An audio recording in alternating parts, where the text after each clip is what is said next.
there are hormone receptors on every tissue in your body. And those hormone receptors, when turned on, do certain things. And when there's no hormone around, we see all the negative benefits that can happen through menopause. The sooner that you see your hormone levels drop, the faster you get the replacement done, the most benefit you're going to get. And menopause doesn't have to be the age where things fall apart and you live your worst life. It's actually the time where you could replace things, take your life back, set yourself up for success so that you can live a lot of good, high quality years with good health. Welcome to The Trusted Pharmacist, where you'll learn the truth about how the body works. Welcome back. I'm Steve Hoffart, your host of the Trusted Pharmacist podcast. One of the hottest topics right now that I get the most questions about and the most frustration in patients is hormone replacement, menopause, and women's health. Sadly, there is a void of this in our natural healthcare system, and patients need to have access. And what I've learned over the years is that patients without good care, that don't have a medical practitioner that they can turn to, that are struggling to find solutions, and the medical system has let them down in the senses that practitioners, whether they're pharmacists, doctors, are not trained to take care of patients. And women, I'll tell you, menopause is not just about hot flashes and night sweats and irritability and weight gain. Yes, I know those are the outside ways that your body tells you that something's going on. But what I want to tell you is that it's more important to that. The hot flashes is signaling that the hormones are changing or that the hormones are non-existent. But these hormones are powerful in terms of helping your body stay healthy and achieve your best health, especially as you age and go through menopause. And the thing is when you're low in hormones, it isn't just weight gain and it isn't just a hot flash. These begin to affect other things. These begin to affect your brain, cardiovascular system, your bladder, your vaginal health, your muscles, your bones. Everything in your body is affected because, believe it or not, there are hormone receptors on every tissue in your body. And those hormone receptors, when turned on, do certain things. And when there's no hormone around, we see all the negative benefits that can happen through menopause and the things that go wrong. So let's take a deep dive and look at how to understand the transition during menopause, how it starts at perimenopause, works through, your hormone levels change, and what on the back end looks like and the options you have. Because it isn't just hormones. There's a lot of other things that you have to look at. But I feel that many, many women that go through this process, one, you don't have to be shy about it. It's part of aging. Almost every woman is going to go through menopause. It's going to look their own unique way, but finding those answers to make sure that you are personalized, taken care of to get your menopause symptoms taken care of so that as you get older, life gets better and not worse. And I think that's what we're going to look at and take a deep dive into today. So when does the change begin? For most ladies, it starts usually around the age of 35 when hormone levels begin to fluctuate. And not just any hormone, it actually has to do with something called progesterone. Progesterone is one of the hormones that works with estrogen that has a natural rhythmic cycle that works month by month to trigger your cycles. And if you look at a normal reproductive cycle in a female, when things are going like they should, where you're having every 28-day cycles, what a cycle typically looks like is a lady will go through her period. Immediately after that, we'll start to see an estrogen level begin to rise. And that will kind of signal and trigger the beginning of the middle phase, which we have an ovulation. Progesterone will then begin to rise a little, and then it'll peak. And it's that rise of estrogen and progesterone that's going to trigger an ovulation, whether or not you're going to become pregnant, whether the egg gets fertilized. If it doesn't, our hormone levels naturally fall. And if we do get pregnant, then these levels typically stay up to maintain the pregnancy. And that's why your body cycles in the first place. It's all about reproduction, being able to have a child. And that's why the body cycles on a monthly basis. But what happens at about the age of 35, and keep in mind your estrogen and your progesterone are needed to each for each other. Estrogen can't work without progesterone, and progesterone can't work without estrogen. But what happens at around 35 is your estrogen levels will pretty much stay pretty consistent unless you've got some issues in terms of ovarian failure and things like that. It's the progesterone that's balancing the estrogen begins to change. And what we typically see is our progesterone levels will fall off a little bit year after year, starting at about the age of 35. And then we begin to have into a period called perimenopause, which just means this is the start where the change is happening. And mostly during this time, this is looked at as a time when we have hormone imbalance or something called estrogen dominance. Because remember we talked about it's this ratio of estrogen and progesterone that keeps things normal. But if your estrogen is higher in relationship to the progesterone and they're not in balance, we get estrogen dominant symptoms. And those are things like mood swings, irritability, weight gain, bloating, breast tenderness, all the things that happens in terms of not having a good balance. Progesterone is that hormone that is a natural calming, anti-anxiety, helps you get better sleep, can help with aches and pains. It's very anti-inflammatory. And if you look at estrogen like the gas, progesterone's the brake. So we have a lot of gas going on in terms of estrogen, but we don't have a lot of brake. And that imbalance, unfortunately, sets us up for failure. So during that time, when ladies are in the perimenopause stage, most of the times we look at trying to fix that ratio of estrogen and progesterone if we're having symptoms, like you said, the mood swings, irritability, weight gain, breast tenderness, bloating, and all of those type things. Now, what happens over time, and this typically happens in that 35, 40, 42, 43. And once again, every lady's different. They go through these at different times. It can be earlier for some, it can be later for others. Then all of a sudden, as the estrogen the progesterone kind of gradually falls off, the estrogen then begins to get a little erratic. And really what happens is the regulation between the brain and the female reproductive systems, that's your ovaries that are producing hormones, they begin to stop talking to each other. They don't communicate well. And we all know when communication goes bad, things go wrong. And that's what happens. And what's crazy about women with their estrogen as they start into menopause is some days they may make crazy amounts of estrogen because as this crosstalk doesn't work well. And then some days they may make no estrogen. And this fluctuation of estrogen can trigger things like headaches, start beginning signs of some of the hot flashes, begin to cause some issues with aches and pains and inflammation. Could also begin to cause some cardiovascular issues as these progesterone begins to fall and estrogen gets out of balance. It can cause cardiovascular issues like palpitations. It can begin to affect the bones. We can start noticing some of the brain fog coming on because estrogen's not consistently there every day. You might begin to have brain fog. You can't quite remember the words. They don't quite come out like they used to. And that's when this estrogen and progesterone ratio, when they begin to both fall. And what ultimately happens is our body begins to not produce either one of the hormones. And then what happens is because we no longer have a gas to turn on and build the uterine lining, and we no longer have a brake to stop the uterine lining, what happens is cycles just ultimately stop. And when a cycle stops for up to a year and they check hormone levels and they're not there, then you're officially in menopause. And that's what happens with those two hormones. Once again, for some ladies, this can be a period of months. A lot of times it's over a period of years. But this cycle is what happens. And then when menopause hits, we'll talk about some other things to look at immediately after that.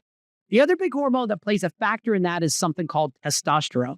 And a lot of times with testosterone in women, we think, oh, that's the sex drive and libido hormone, which of course, testosterone is very important for doing that. But keep in mind for women, testosterone plays an important role as far as memory cognition. It helps you prevent fatigue. It keeps your bones, your skin, and your muscles healthy as you age. And so it also helps with sex drive and libido. So it's important to keep in mind is while we're monitoring our estrogen and progesterone, and keep in mind, we can't just go off of symptoms. We've got to look at levels. We've got to do testing and we got to look at these hormones. But a lot of times, some of these other hormones like estrogen can be fine. And we need to make sure we have adequate estrogen, but your testosterone can be low. And sometimes we have to look at that and look at how is that a driver of some of these symptoms as far as that goes. But keep in mind, it's this symphony of estrogen, progesterone, testosterone, and DHEA, which is kind of a chemical cousin to testosterone, is what keeps this hormone symphony happening. It helps cut down your symptoms. It helps many of the things that we experience during menopause, or because these hormones are out of balance, or more importantly, they go low and affect your overall health in a negative way. So if hormones are tested and you got the symptoms, at that point, we want to start looking at things like hormone replacement. But we actually want to replace the hormones with naturally what the body made versus some synthetic hormone that doesn't do the same thing. And the way that I look at hormone replacement in women to make sure that you understand is that we want to put the exact hormone in the body that the body made so we get the benefit. And I'll give you an example. As a compounding pharmacist, we compound estrogens and progesterone and testosterone. But if we took what we compound that we make in our compound lab and these hormones and put them underneath the microscope, and then we took the hormones that your body makes, the estrogen, progesterone, testosterone, and looked at them, they are exactly the same molecule. Because what's important is your body has receptors. And these receptors are like a lock and a key to make it kind of simple. So we put the hormones back in the body that your body made. It begins to cut on these receptors that cut on processes that begin to reverse and can fix many of the things that the body naturally did in its 20s and 30s when these hormones were there. But these are the things that begin to fall apart later because we don't have the hormones affecting these processes. And like I said, these receptors for these hormones are on every tissue of the body, especially things like your brain, cardiovascular system, your lungs, your skin, your reproductive organs. All of these things require these hormones to stay healthy, so replacement is important. So when we look in terms of hormone replacement, we're going to look at a couple key things. One is replacing estrogen. The body makes 3 main estrogens, but we typically replace 2. One is estradiol, and the other is estriol. Estradiol is kind of the gold standard for what we think in terms of women's hormones. Estriol is a very anti-inflammatory estrogen that can have some real benefits in terms of hormone replacement, but especially in terms of vaginal health. Because unfortunately, when we begin to go through menopause, one of the first tissues that begins to speak and talk that, hey, something's going on here, I need more hormones, is the vaginal tissue. It's very estrogen specific. It's got a lot of estrogen receptors. And when estrogen levels go low, there's a lot of dryness, a lot of thinning, which can cause things like urinary discomfort, which can cause incontinence, which can cause urinary tract infections. It can cause painful intercourse. It can cause a lot of pelvic floor issues. So putting back the estrogen can be important in terms of not only getting the effects in the body, but also for vaginal health. Progesterone is the other hormone. We replace progesterone and not progestin. Progestins are synthetic progesterone products that can bind that progesterone receptor, but actually work and do different things than what progesterone does. Plus, as the body breaks down these synthetic progestins, they can cause a lot of side effects. So we want to get back progesterone because it is the master hormone in terms of helping with anxiety, stress. It's the body's natural Valium or Xanax. It helps you be calm. It helps you get better sleep. It's anti-inflammatory. And it works with progesterone to help control many of the symptoms that you deal with during menopause. And then lastly, it's replacing testosterone. But we want to give you testosterone. And in that sense, testosterone helps with many things. If the way you look at it, the way I see it, mostly estrogen and testosterone need to be applied topically to the skin or given as an injectable. Because unfortunately, one, estrogen given by mouth has a lot of negative consequences. If you take estrogen in terms of a pill, it can cause problems in terms of your growth hormone. It can increase your blood pressure. It can cause a lot of metabolites that are very inflammatory that have a lot of negative consequences. So the best way and the most practical way to replace estrogen is with a topical patch or cream, or also do an injectable.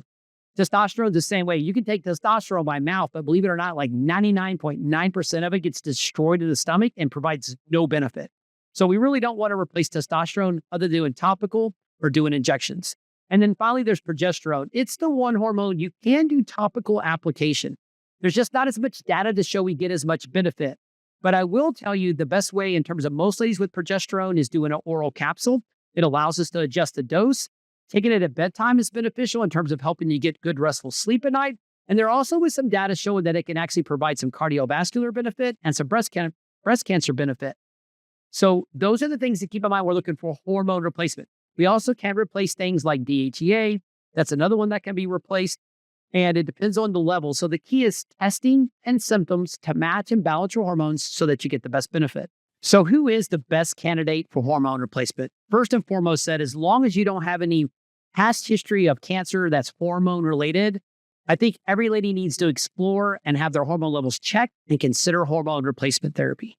What's important to keep in mind is the sooner that you see your hormone levels drop, the faster you get the replacement done, the most benefit you're going to get. There's many studies that show that if we'll catch a lady soon after menopause, when those levels go low and start replacing them, the brain benefit is tremendous. We don't have a detrimental effect in terms of a lot of brain fog, cognition issues, memory problems, anxiety, and those type things. So starting hormone replacement as soon as you see the changes begin to happening is key. And keep in mind, we don't have to replace every hormone at once. If we're low in the one hormone, we replace what's needed. And over time, that's what is called personalized medicine. It's focusing and making sure that we replace the right dose for you because every lady's different. Every lady loses these hormones at a certain level, and that's important. So early replacement is key. I get asked a lot of times, I'm 65, 70 years old, and I've never done hormone replacement. Should I still do it? Of course you should. There's still plenty of benefit out there to be gained. Yes, you may not have got as much benefit if you would have taken them when you were 50 and going through menopause. But if you will take and replace those hormones, there's still a tremendous amount of benefit that can be seen by hormone replacement.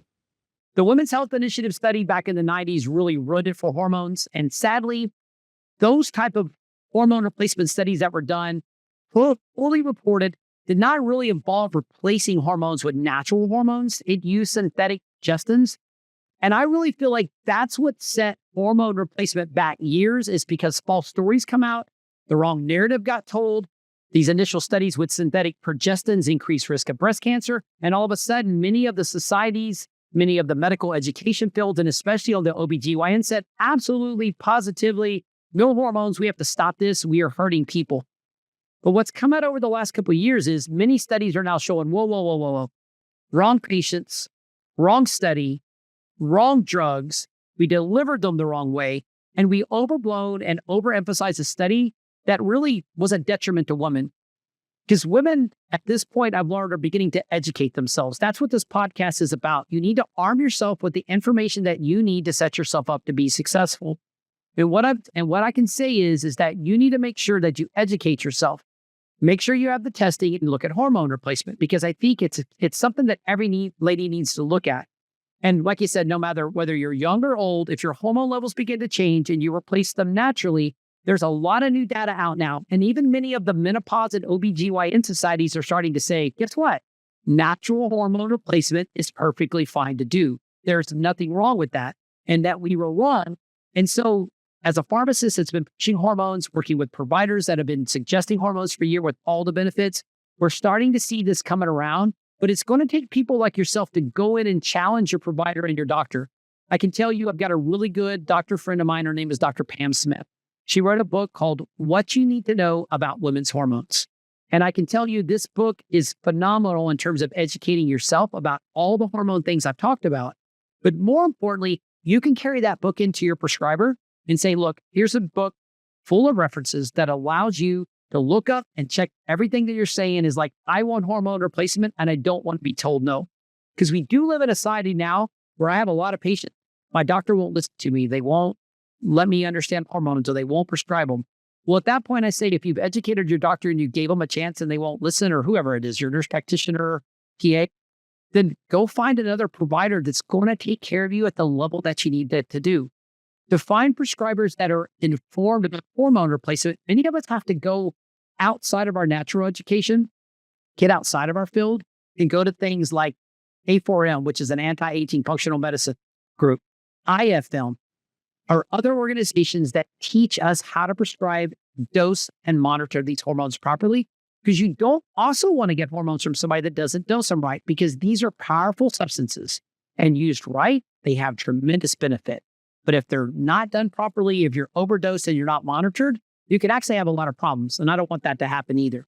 So that's my thoughts in terms of that, in terms of making sure your hormone replacement. But keep in mind, during menopause, that's one piece of the puzzle. You also got to look at diet. Inflammation is the key to driver disease. And if you can eat an anti-inflammatory diet in addition to adrenal hormones, you get more benefit.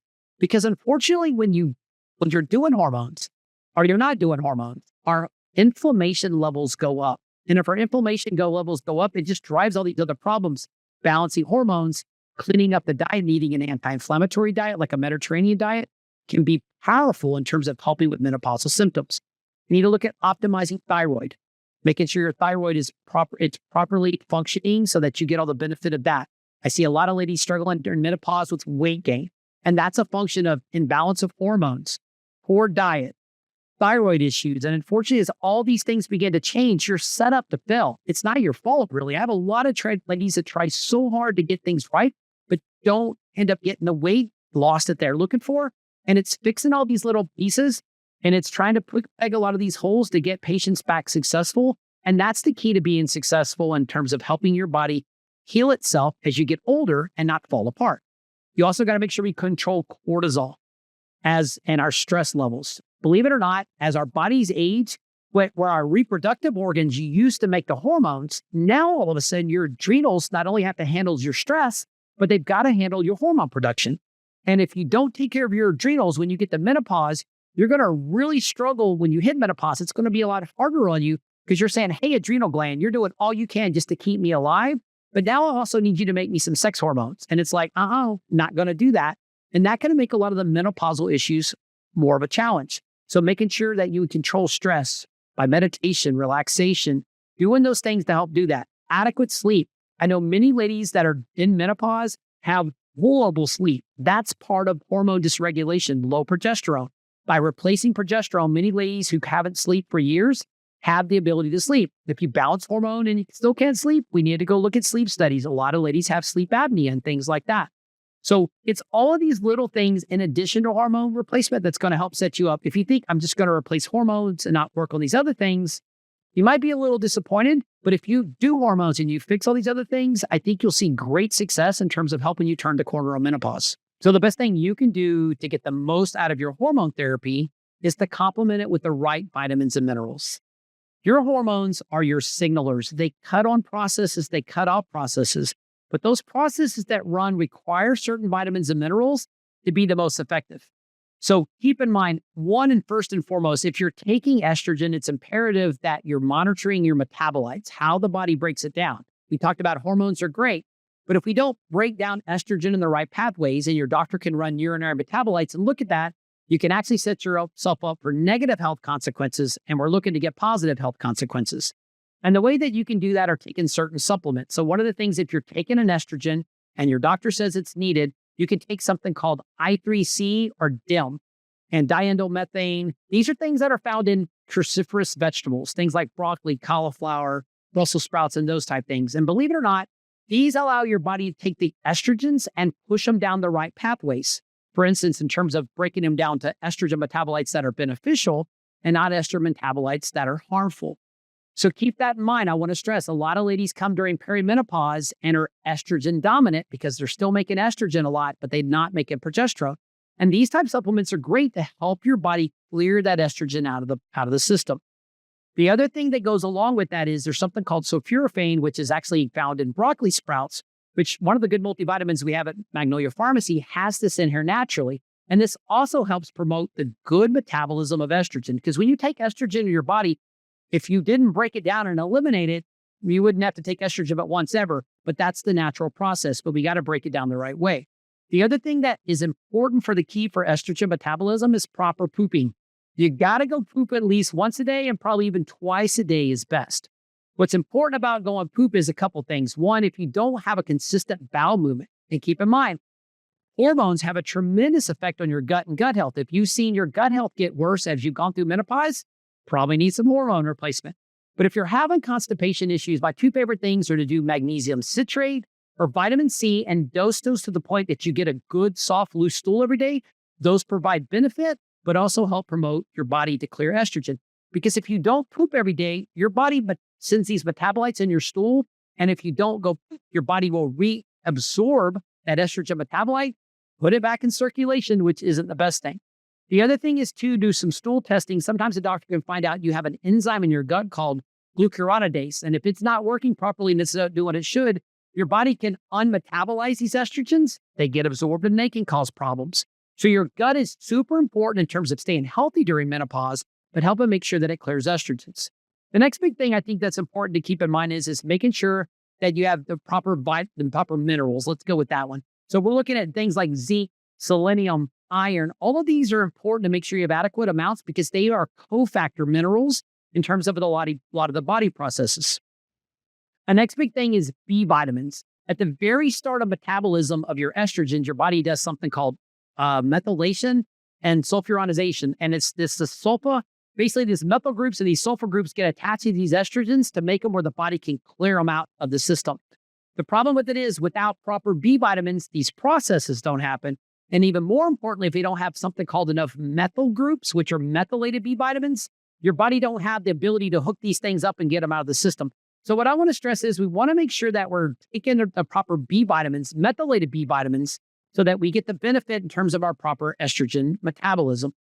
The other thing I think is important is vitamin D. So a lot of things that happen during hormones when they fall are things like increased inflammation and poor bone health. Well, guess what does the exact same thing? Low vitamin D causes increased inflammation and bad bone health. So if we're going to be on hormones, we need to make sure we have adequate amounts of vitamin D to make sure that we have proper hormone production in terms of it's building our bones and our muscles to keep them strong, but then also reducing inflammation because when our inflammation goes up, it can make a lot of the symptoms of menopause a lot worse. And then the last thing that I want to talk about that I always recommend for women, and especially this is important in terms of you're taking hormones for cardiovascular health and brain health. But what's the other thing you can do to help cardiovascular and brain health is take a high quality, ultra pure omega-3. Omega-3 is great for reducing inflammation, is very complementary to hormones, and can set you up for health so the body has the ability to heal and do what it needs to do as you're replacing hormones or as you're beginning that transition as your hormone levels change. So as I wrap up, the power to change is yours. Women nowadays are beginning to educate themselves and realize it's no longer something you have to hide the closet. You no longer have to not talk about menopause. You need to talk amongst your other friends. You need to understand hormones. You need to understand how these things affect the body and that menopause is something that's naturally going to happen. But it doesn't mean that when this happens, you have to fall apart. So many women that I see during their menopause years are at the most stressful times of their life because they aren't just trying to take care of themselves. They're taking care of their families. They're taking care of their jobs. They have friends. They have their children. They have aging parents. And they're trying to juggle all these balls. And the one person many times they forget is themselves. And I see the struggle that happens. And I can tell you, if you don't balance hormones and take care of all these things, you are setting yourself up for failure because at some point, all of these hormone changes are going to set you up for some type of a health issue. And the thing is once you kind of cross the threshold, you can't get that back. So it's time for you now to take a chance and spend some time on yourself and get yourself well. Understand hormones. You need to understand if you're having symptoms of menopausal things, your hormones are changing, and we don't want to guess what hormones to give you. We want to test. So we don't want to guess, we want to test. Have your levels checked and do proper hormone replacement and monitor. Take care of yourself. Spend time for yourself. If you go to a practitioner and they don't want to work with you on hormones or they act like it's something not important or they blow it off, then don't settle for that. Go make change. Set yourself up for success because you're the one that drive your own healthcare bus. You're the ones that makes the decisions to make sure that you stay healthy and happy as you get older. And menopause doesn't have to be the age where things fall apart and you live your worst life. It's actually the time where you could replace things, take your life back, set yourself up for success so that you can live a lot of good, high quality years with good health and be successful. But once again, it's you and your decisions that affect that. So don't let anybody get in your way. Don't let anybody tell you no. Educate yourself and make a difference. Until next time, thank you so much for joining us on the Trusted Pharmacy podcast. And we look more and forward to making sure and telling you the things that can do to help your body heal itself and be strong and healthy. Have a great day.